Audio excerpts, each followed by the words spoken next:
Hey y'all, you are tuned in to season 2 of the Powerhouse Lash podcast. This podcast is my diary to the Lash community, where I share my highs, lows, lessons, rants, all things based on my journey as a lash artist. My heart is to share the reality of what it's really like to build a lash business, and I hope that these episodes help you feel seen, validated, educated, humored, and make your journey a little bit easier.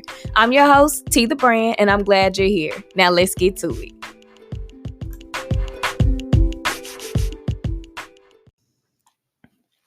Hey y'all, welcome back to another episode of the Powerhouse Lash podcast. I'm your host, T the Brand, Lash Brand Growth Strategist, and that just means that I help lash artists like you increase their clientele and build their strong business brands with tailored and calculated strategies. So before we get into this episode, I am going back and forth between looking at a camera recording for YouTube, looking at Instagram Live for questions and engagement on the live, and recording the actual podcast. So if I'm stopping and asking questions, it's because we have people on Instagram Live who have questions about whatever it is that we're talking about. So before we move forward and jump into the topic of the episode, I do want to share that the Build Like a Powerhouse Lash brand marketing class is still live and is still available. Mentorship. I've gotten 22 inquiries about mentorship within the last couple of days, and I think that's the wildest thing ever. But it is good to see a lot of artists who are looking forward to building their businesses and who are really ready to do the work. And hopefully I get to work with some of these amazing ladies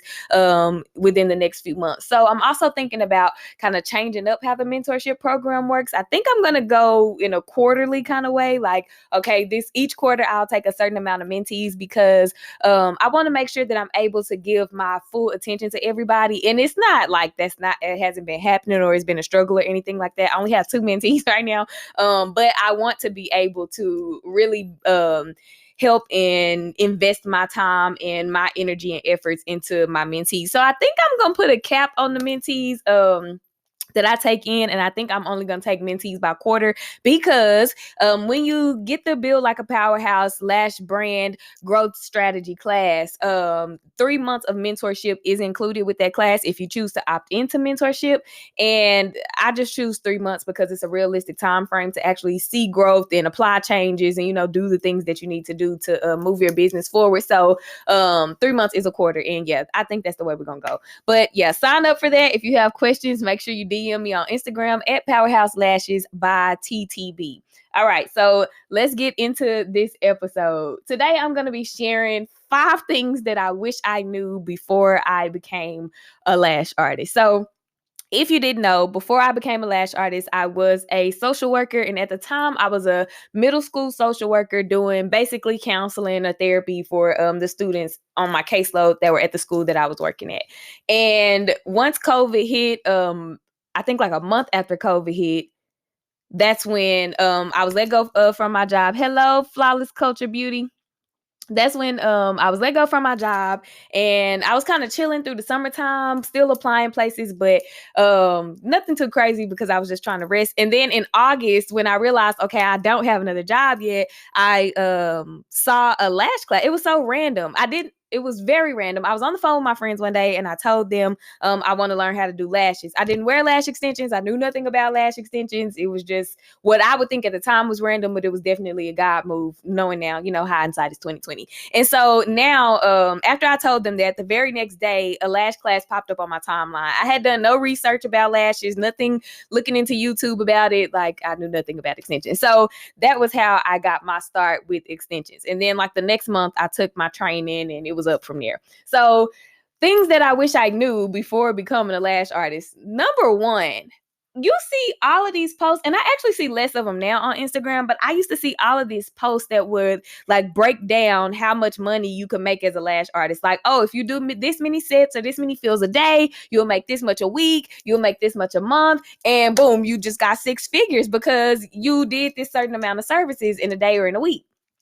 And a lot of us beginner lash artists, we think that that's how it's going to go because it's explained like so simple and so vague, and nobody's really talking about the work that goes into building a clientele. So I was a victim of of that whole little breakdown in spreadsheet, because I'm like, wow, people are posting this, and you assume that because they're sharing this information, they're making this money, and that is not the case. They're just trying to get you in to take their training so that they can make the money that they're telling you that you can make. And it's totally possible to make six figures as a lash artist. It is totally possible to make X amount of dollars, whatever it is that you may have seen on a spreadsheet or a photo or whatever that people were posting. It's totally possible. But as a beginner lash artist, it is not how it's going to work. You don't just come out the gate with clients. You don't take a training and then post, hey, I'm taking lash models, and then you start charging, and then everybody's lined up outside your door to take your to let you service them. It doesn't work that way. I did not know all of what was going to have to go into building my business, building my brand, building my clientele, and being able to make the money that they were saying, you could make as a lash artist. So number one lesson that I learned, something that I wish I knew before getting into the lash industry, was those pictures are a scam. For a beginner lash artist. All right, so moving on to number two. Second thing that I wish I knew before becoming a lash artist was perfecting your skills really takes time. A lot of time and a lot of patience and a lot of practice and more time. Like, you see everybody making fans. You may have had a great training. I did not have the best training. My trainer knew what my trainer knew, and that's what my trainer taught me, and I struggled to learn the rest. Like, I learned how to make volume fans because of YouTube, probably, or maybe another lash artist. I don't exactly remember, but what I do remember was during my training, my trainer told me to do volume lashes. You just add, 2 or 3 like classic lashes to a natural lash, and boom, you got volume. Oh my God. And so I had to really learn everything about lashing that I know now on my own.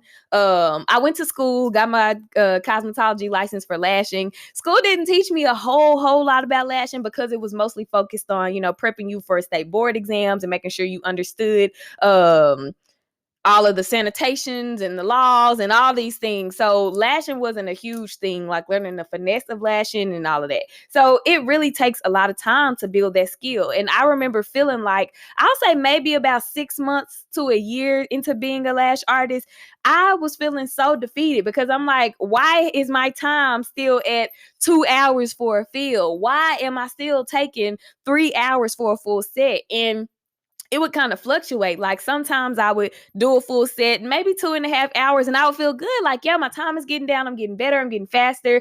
And then somebody else comes in and it takes me a lifetime to get through a set. And so I was really beating myself up because I felt like I should have been doing fills in an hour and a half or doing full sets in an hour and 45 minutes, because that's what the internet was showing. Like, you had plenty lash artists bragging and boasting about, well, let me not say bragging and boasting, because if that's your time, it's beautiful. But they were, posting that, oh, this set only took an hour 45 minutes. And I felt like I was behind. I felt like I sucked. I felt like I was just not good in the industry. And it takes time. Please tell me your name. I can't pronounce Agapa Beauty Studio. Says that's how she feels right now. Listen, keep practicing, okay? Keep practicing, keep working on your skill. Because you do get faster and it does get easier. The more you practice, the better you get at your skill building, and you build the muscle memory in your hand. That's something that a lot of people don't talk about, like very practically, to help you lash faster. You literally have to do it enough to build up strength and muscle in your hand so that you'll be able to isolate faster, so that you'll be able to make your fans faster. Like, it's a process, and nobody tells you it's a process. It's just, like I said, back to the first point, or referring back to the first point, it's like, yeah, come take this lash class and make these 6 figures. And that's not how it goes. You see the quick tutorials and reels that, show you how to do things, and I ain't gonna beat a dead horse. I'm gonna move on to my third thing. But yeah, I did not know how much time and patience and practice mastering lash extensions was actually going to require, because it's not just, oh, putting the lashes on. You're mastering isolation, and you're mastering how much glue you need to use or not use, what the temperature in your room needs to be based on a specific glue, and all of the things. So yeah, take your time, be patient, don't feel like you're behind, don't compare where you are to where anybody else is. Flawless Culture Beauty just said comparison is such a downer sometimes. I have an episode, DM me and I'm going to send you the direct link to that episode. It's called Comparison Kills. Comparison will drain and take everything that you have. It'll make your process that's supposed to be beautiful and, still hard, because there are going to be challenges, but it will take everything that is beautiful about the journey and make you feel like the biggest loser in the game, and make you feel like you'll never get to where you want to be. And it'll have you second guessing the content that you want to post, because you're looking at what everybody else is doing. Listen, find your lane and you stay in it. The best advice that I give to lash artists is educational marketing. That's the thing that's going to set you apart from other lash artists in your area and in the industry. People do not do educational marketing, and that is just informing your clients about your process, what you do, why you do it. That's the people who you need to be talking to, and that's who you need to know. A lot of lash artists get caught up in trying to flex their skill because they see other lash artists posting and educating other lash artists, like, this is how I isolate and this is how I do a tape down. Use that same content and talk to clients. They need to know, they want to know. And because people don't educate, that's why they're not getting bookings. When I started educational marketing, it changed the game for me. And I know I say this like almost in every podcast episode and every YouTube video, every live on Instagram, but it's the truth. And it just, that's what helped me, build my lash business up. And back to just real quick on posting content. A lot of people post trending content and like reels. There's this reel going around right now, and what's happening? I can't recall the song. The song goes like, "Love is a losing game, so I just might be a 304." So the trend is the client is singing that part of the song, and right before it says, "I just might be," y'all excuse my language, just might be a hoe. Like, first of all, why do you want that kind of content on your page? Unless those are the type of clients that you want to attract to you in your business. But they're like taking the spoolies and, from a feel or from the beginning of a full set, and then they brush the spoolie. When the client opens their eyes after that, then their lashes are done in full or whatever. Everybody is posting that. The sound is trending. Here's my advice, free game. Take the trending sound and do something totally different with the video. Because if I've seen this video 2-3 times from 2-3 different lash artists, when I see yours, I'm scrolling. I already know what's happening. There's nothing setting you apart from anybody else. You're doing what everybody else is doing. So I say use the trending sound, because trending sounds do help put your content out. But be creative and, again, create your own lane. Find something educational to do. I don't know. But trends are just not, they get boring and people don't want to see them. Okay, so that was point number 2. It takes time. I went down a rabbit hole. Let's see. Okay, Nicole, that's your name. Thank you for telling me. I'm new and oh my gosh, I know I can do this, but need people. Listen, that mannequin is going to be your friend until you get people. And even if you don't have people to practice lashing on, if you have anybody that you can just practice isolation on, DM me as well, and I'll send you one of the episodes where I'm talking about how to lash faster, and that should really help you out. So moving on to thing number 3, or topic number 3 that I have. I wish I knew how to market and how to really create a brand. I wish I knew what branding really meant, and I wish I knew that this was going to take time. There is not one marketing class, one branding class that you can take other than mine that is going to give you everything that you need. And I'm not being funny when I say other than mine. I mean other than mine, because I do not gatekeep information. Everything that I have had to struggle to learn, I am happily sharing with lash artists in that class, and furthermore in the mentorship program.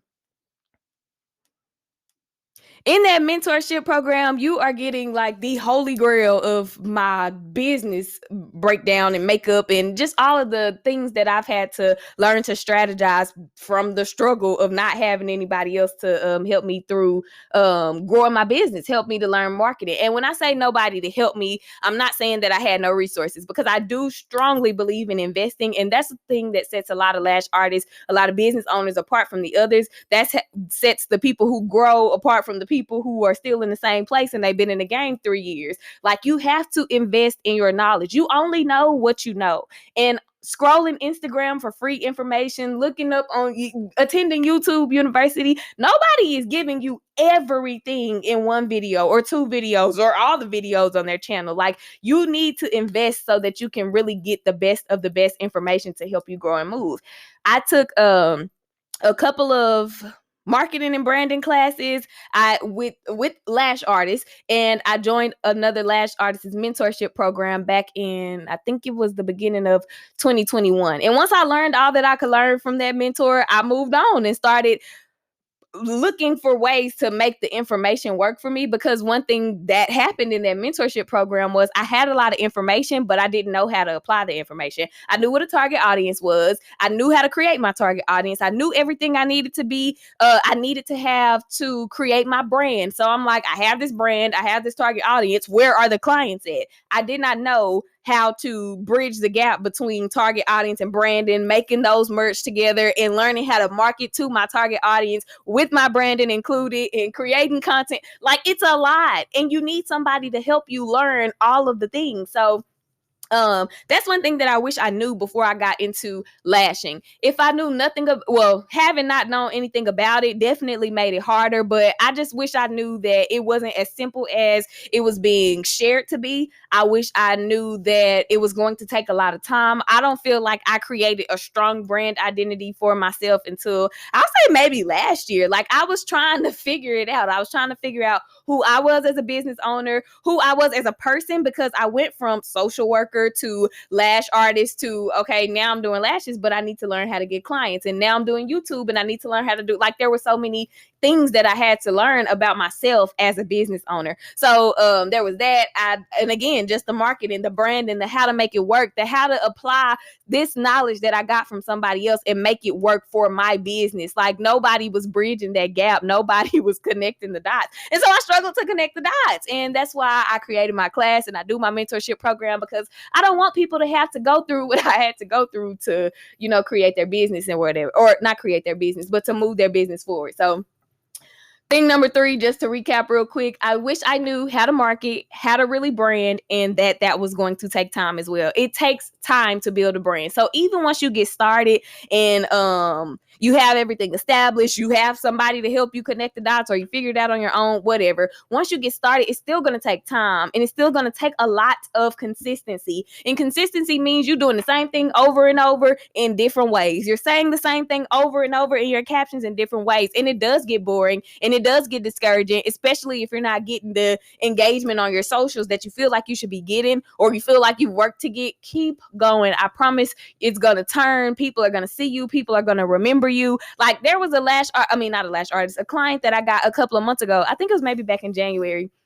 She came to me because she totally forgot I did lashes, but she needed somebody to do her lashes. I posted this video and she's like, oh my God, there she is. I'm going to get my lashes done. Like, you have to be consistent. You have to show up even on the days and during the times where you feel like, I don't want to do this. It's not working. It's not giving. Yeah, keep going. Okay. Thing number 4. I wish I knew how to set boundaries early with my clients when I first became a lash artist. In the beginning, you're just really happy that people are even coming to you, they're booking your services, and if they're paying you, like, you are super excited and very happy about that. However, when you don't set guidelines and set boundaries in the beginning, it opens the door for other unfortunate, unwanted situations to occur within your business. So having policies in place beforehand, that really would have been helpful before becoming a lash artist and having to experience some things. So being very comfortable and very strong on your policies, and not just enforcing your policies, but being your policy. You have to live the policy. If you want your clients to show up on time, you got to show up on time. If you want to give your clients a grace period, you may need a grace period at some point. So it's okay to give that to your clients and to extend it. If you don't want as many no-shows or cancellations, you need to put a policy in place to alleviate that. If you don't you have to show up as who you want your business to be first.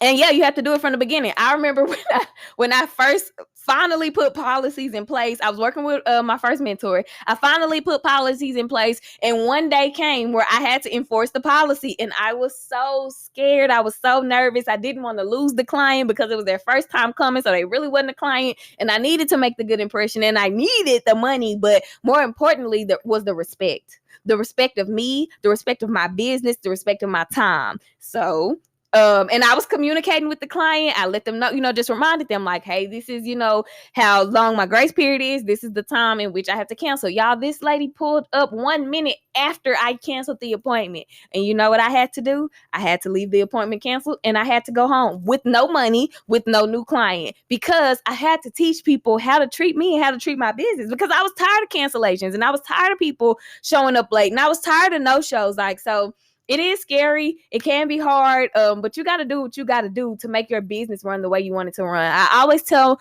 mentees that I've had in the past, and just sharing through my content, like, when you start taking your business serious, other people will take your business serious. So yeah, roll the policies out, enforce them, and be them.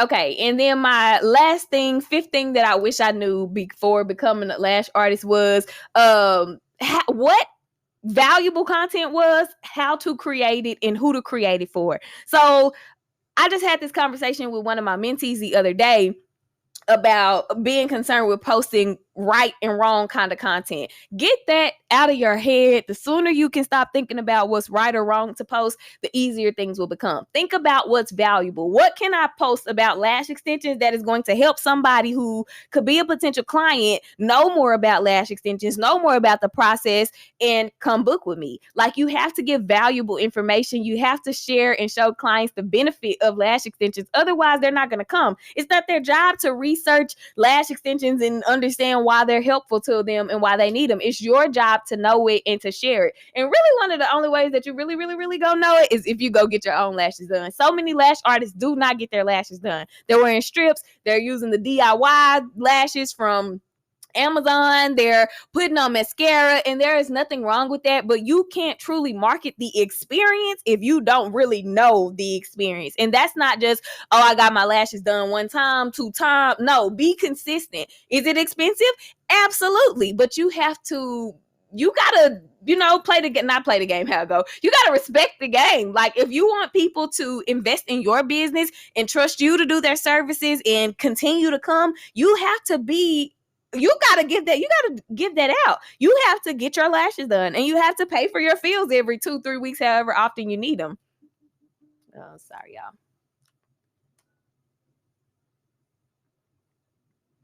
Okay, my bad about that. My client was coming through the gate, and I had to let her in. So yeah, you have to respect the game. As a lash artist, you got to go get your lashes done. That's the only way you're going to be able to really talk and market to your clients about the experience of having lashes. And that's the only way you're going to be able to create valuable content about lashes. Like, you don't know what's really good and what's really helpful if you don't get it done. And I won't say you don't know, but it helps. It helps you to market better. It helps you to know more and to be able to put out more about lash extensions that's actually valuable and helpful to your clients. So don't focus on posting what's right or what's wrong. Who's the judge of that? Post what's valuable. Post benefits of lash extensions. Again, educational marketing. Teach your audience about lash extensions and how they help in all of the things regarding lash extensions. So y'all, that is that on that for this episode. I hope that something was said that helps you, that encourages you, that makes you feel like, okay, I'm not bad, I can keep going. And yeah, so I will talk to y'all in the next episode. Thank you for being here. Thank you for listening, and have the day you deserve.